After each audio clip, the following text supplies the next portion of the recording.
ہم اپنے طور پر کوئی فیصلہ نہیں کر پا رہے ہیں، لیکن مسٹر چارلس گارسان آسانی سے اس جگہ تک نہیں پہنچ سکے گا جہاں سے وہ اپنا مقصد پا سکے۔ ہاں، اسے ہماری مدد ضرور کرنی پڑے گی۔ اس راز کے حل کے سلسلے میں اس نے اپنی گردن خود ایک پھندے میں ڈال دی ہے، اور آپ دیکھیے گا وہ پھندا کس طرح اسے مہنگا پڑتا ہے۔ راج دیو کا لہجہ کسی قدر تلخ ہو گیا تھا، لیکن پھر اس نے خود کو سنبھال لیا۔ یہ باتیں چارلس کے لیے نہیں تھیں، یہ تو صرف اس کے مقصد کا اظہار تھیں۔ پروفیسر غوری نے پرخیال انداز میں گردن ہلاتے ہوئے کہا، بہادر، اس میں کوئی شک نہیں ہے کہ گارسن ہم میں سے نہیں ہے۔ ہم تحقیق کے رسیا اس بات سے بہت خوش ہوتے ہیں کہ وہ اپنی واقفیت کا اظہار ہم پر کر دیتا اور ہم سے کوئی معاہدہ کر لیتا، لیکن خیر یہ ایک الگ موضوع ہے۔ مسٹر چارلس اپنے طور پر ان حقیقتوں کو بتانے کے لیے یہاں آئے اور انہوں نے اپنا فرض پورا کیا۔ ہم خلوص دل سے مسٹر چارلس کا شکریہ ادا کرتے ہیں، راؤ سکندر نے کہا۔ چارلس خاموش تھا، تھوڑی دیر تک یہ خاموشی طاری رہی، پھر اس نے کہا، گارسن کے ساتھ سیل براؤن ہے، اور میں ایک بات پورے وثوق سے کہہ سکتا ہوں کہ گارسن نے اپنے لیے کچھ اور بھی مددگار طلب کیے ہوں گے۔ وہ اگر اس مہم کو سر انجام دینے کا ارادہ رکھتا ہے تو یقینی طور پر تنہا نہیں ہوگا، اور اگر آپ لوگ اس کا تعاقب کرنا چاہیں تو میری طرف سے میری ایک دوستانہ مشورہ ہے کہ اپنے آپ کو مضبوط اور محتاط رکھیں۔ جو شخص ایک انسانی زندگی سے کھیل سکتا ہے وہ اپنے مقصد کے حصول کے لیے، اس کی تکمیل کے لیے اور بھی بہت کچھ کر سکتا ہے۔ راؤ سکندر اور راج دیو کے ہونٹوں پر مسکراہٹ پھیل گئی۔ راج دیو نے مسکراتے ہوئے کہا، موت اور زندگی کا کھیل ہمارا آبائی کھیل ہے مسٹر چارلس مورلیس، اور ہم لوگ یہ کھیل بہت کھیلتے رہے ہیں۔ یہ دوسری بات ہے کہ اس کے بعد ہم نے نئی زندگی اپنا لی، لیکن اگر مسٹر ایڈمنڈ گارسن ایک بار پھر ہمیں ہماری جوانی یاد دلانا چاہتے ہیں تو ہمیں جوان ہونے میں کوئی اعتراض نہیں۔ راج دیو کی اس بات پر سبھی مسکرا دیے۔ بہادر، بات کا موسم خوشگوار ہو گیا۔ یہ پروگرام یہاں ترتیب نہیں پا سکا کہ انہیں آئندہ کیا کرنا ہے۔ بات صرف چارلس مورلاس سے ملاقات کی تھی اور اس کے لیے پروفیسر غوری نے درخواست کی تھی، چنانچہ یہ سب چلے آئے۔ کافی دیر تک یہ نشست جاری رہی اور اس کے بعد سب وہاں سے واپس پڑے۔ راج دیو کی کوٹھی میں سکون اور سناٹا تھا۔ کوئی ایسی بات نہیں تھی جو قابل ذکر ہوتی۔ ان سبھی کو ہر وقت قندیل کی فکر رہتی تھی، اور یہ وسوسے ان کے دل میں جاگزی تھے کہ کہیں قندیل کی کیفیت پھر سے خراب نہ ہو جائے۔ چنانچہ واپسی میں انتہائی دبے پاؤں ایک بار قندیل کے کمرے کا جائزہ لیا گیا۔ وہ سکون کی گہری نیند سو رہی تھی، چنانچہ یہ لوگ بھی پرسکون ہو گئے۔ دوسرے دن معمول کے مطابق گزرا، اس موضوع پر کوئی خاص بات نہ ہوئی۔ پولیس کے چند افسران نے راج دیو سے ملاقات کر کے ملازم کے موت کے بارے میں کچھ معلومات حاصل کی، لیکن یہ طے نہیں ہو پایا کہ پولیس کو ان راستوں پر ڈالنا بے مقصد ہوگا۔ چنانچہ اس سلسلے میں اسے اپنی کارروائی کرنے دی جائے اور یہ لوگ جو کچھ کریں اپنے طور پر کریں۔ ہر شخص کے ذہن میں اپنے اپنے طور پر خیالات تھے۔ اس سلسلے میں سب سے عجیب پوزیشن بیچارے کرنل فیروز کی تھی۔ راج دیو اور راؤ سکندر تو براہ راست ان معاملات میں ملوث تھے، لیکن کرنل فیروز صرف دوستی کے جذبے سے ملغوب ہو کر ان کے معاملے میں الجھ گیا تھا۔ اسی رات غزال نے اس سلسلے میں کرنل فیروز سے گفتگو کی اور کہنے لگا، ڈیڈی، میں کچھ عجیب سی کیفیت محسوس کر رہا ہوں، خاص طور سے آپ کے سلسلے میں۔ کیا؟ کرنل فیروز نے اسے پوچھا۔ آپ کو ان تمام الجھنوں میں خاصی مشکلات پیش آ رہی ہیں۔ اگر ایک بیٹے کی حیثیت سے میں اتنا بھی نہ جان سکوں تو اپنے آپ پر کوئی دعویٰ نہیں کر سکتا۔ کرنل فیروز نے مسکراتی نگاہوں سے غزال کو دیکھا اور کہنے لگا، بیٹے، اگر اپنے آپ کو بہت زیادہ تجربہ کار سمجھنے لگے ہو تو میرے خیال میں یہ مناسب نہیں۔ تجربہ عمر کے ساتھ آگے بڑھتا ہے۔ نوجوانی میں لاکھوں تجربات کر لیے جائیں پھر بھی کچھ پہلو تشنا رہ جاتے ہیں۔ میں سمجھا نہیں ڈیڈی۔ میں تمہیں سمجھا رہا ہوں۔ تم یقینی طور پر یہ سوچ رہے ہو کہ میں صرف تمہاری وجہ سے ان معاملات میں ملوث ہوا ہوں۔ ہاں ڈیڈی، میرا یہی خیال ہے۔ تو بالکل درست خیال ہے یار۔ میں نے تمہیں بچپن سے پالا پوسا، تمہارے تمام تکلیفوں اور راحتوں کا شریک کار رہا ہوں۔ اب اگر ایک معاملے میں تم الجھ گئے ہو تو ایک باپ کی حیثیت سے تمہارا ساتھ کیسے چھوڑ سکتا ہوں؟ اس میں کوئی شک نہیں کہ تمہاری تھوڑی سی خود غرضی بے شک میرے اندر بھی ہے، مثلاً یہ کہ اگر تم قندیل کا خیال چھوڑ کر یہ سوچو کہ زندگی کے راستے بہت مشکل ہوتے ہیں اور کسی ایک شخصیت کے لیے پوری زندگی ضائع نہیں کر دی جاتی، تو میں بھی تمہاری سوچوں میں شریک ہو جاؤں گا اور تم سے کہوں گا کہ تمہارا یہ سوچنا درست ہے۔ لیکن دل کی لگی اگر اس حد تک آگے بڑھ گئی ہے کہ تم زندگی کا آغاز اسی وقت کرو گے جب تم قندیل کا مسئلہ حل کر لو گے، تو ایک باپ کی حیثیت سے اپنے بیٹے کا ساتھ کیسے چھوڑ سکتا ہوں میں؟ تم تو اپنے دل سے مجبور ہو، تو میں بھی اپنے دل سے مجبور ہوں۔ ہاں، اگر اب تم نے یہ گفتگو شروع کر ہی دی ہے تو مجھے اپنے آخری الفاظ بھی دے دو۔ جی ڈیڈی، میں سمجھا نہیں، غزال نے کسی قدر شرمسار لہجے میں کہا۔ قندیل کے بغیر زندگی گزار سکو گے؟ یہ فیصلہ کر سکو گے کہ تمہارے پاس ضائع کرنے کے لیے وقت نہیں ہے؟ غزال کی گردن جھک گئی۔ چند لمحے خاموش رہ کر اس نے کہا، میں آپ کی خوشامد نہیں کروں گا ڈیڈی، بس اتنا کہوں گا بلا شبہ آپ ایک منفرد باپ ہیں اور شاید ہی کسی کو اتنا سچا ساتھی اچھے باپ کی حیثیت سے ملا ہو۔ ڈیڈی، قندیل کے لیے میں زندگی کی آخری حد تک جانے کے لیے تیار ہوں۔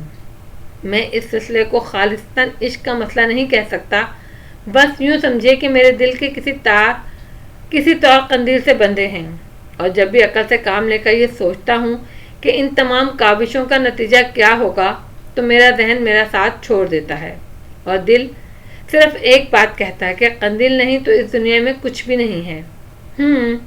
بہت اچھا کیا تم نے کہ اپنی دلی کیفیات سے مجھے آگاہ کر دیا، لیکن ایک تجربہ کار انسان کی حیثیت سے میں کچھ اور باتیں بھی تمہیں سمجھا دینا ضروری سمجھتا ہوں تاکہ تمہیں آسانی ہو۔ قندیل ایک پراسرار وجود ہے۔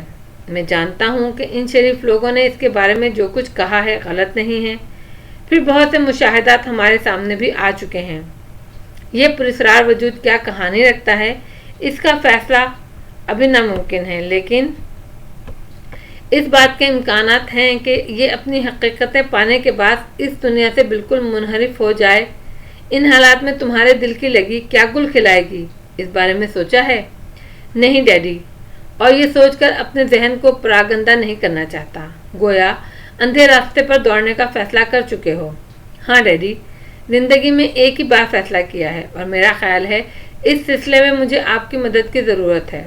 ٹھیک ہے، میں تمہارا دل کبھی نہیں توڑوں گا، بلکہ میں خود بھی تمہارا ساتھ دوں گا اور اس مسئلے میں تمہیں ایک لمحے کے لیے بھی تنہا نہیں چھوڑوں گا، تاکہ اگر کہیں مایوسیوں کے ہاتھوں تم نڈھال ہو جاؤ اور گر پڑو تو کم از کم میں تمہیں سہارا دے کر وہاں سے اٹھا کر لا سکوں۔ غزال گردن جھکائے خاموش بیٹھا رہا اور کرنل فیروز اس کا چہرہ دیکھتا رہا۔ پھر دفعتاً ہی کرنل فیروز کا گھن گرج والا قہقہ گونج اٹھا۔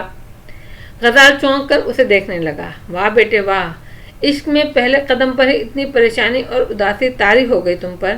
ناکامی کا تصور اس وقت تک ذہن میں نہیں آنے دو جب تک ناکامی اپنی آخری شکل اختیار کر کے سامنے نہ آ جائے۔ ہو سکتا ہے ناکامیوں کا وجود ہی نہ ہو۔ غزال کے چہرے پر حیرت اور مسرت کی لہریں پھیل گئیں۔ اس نے مسرور انداز میں کہا، ڈیڈی، کیا آپ کچھ پر امید ہیں اس سلسلے میں؟ 100% پر امید ہوں بیٹا۔ محبت نے پتہ نہیں کیا کیا گل کھلائے ہیں، یہ تو ایک بہت چھوٹا سا معاملہ ہے۔ اپنے آپ کو پرعزم رکھو، مضبوط رکھو اور یہ بات دل میں بٹھا لو کہ جو کچھ ہوگا تمہاری پسند کے مطابق ہوگا۔ ڈیڈی، میں کس زبان سے آپ کا شکریہ ادا کروں؟ آپ نے ہمیشہ مجھے عزم اور حوصلہ بخشا ہے اور میں آپ ہی کی رہنمائی میں اپنی شخصیت کی تشکیل کر پایا ہوں۔ کرنل فیروز ہنسنے لگے اور پھر بولے، ایک فوجی سے تم کبھی بزدلی کی توقع مت رکھنا، کیا سمجھے؟ اور تم ایک فوجی ہی کے بیٹے ہو۔ غزال مسکراتا رہا، پھر اس نے گردن ہلاتے ہوئے کہا، ہاں ڈیڈی، میں ایک فوجی کا بیٹا ہوں اور مجھے اس پر فخر ہے۔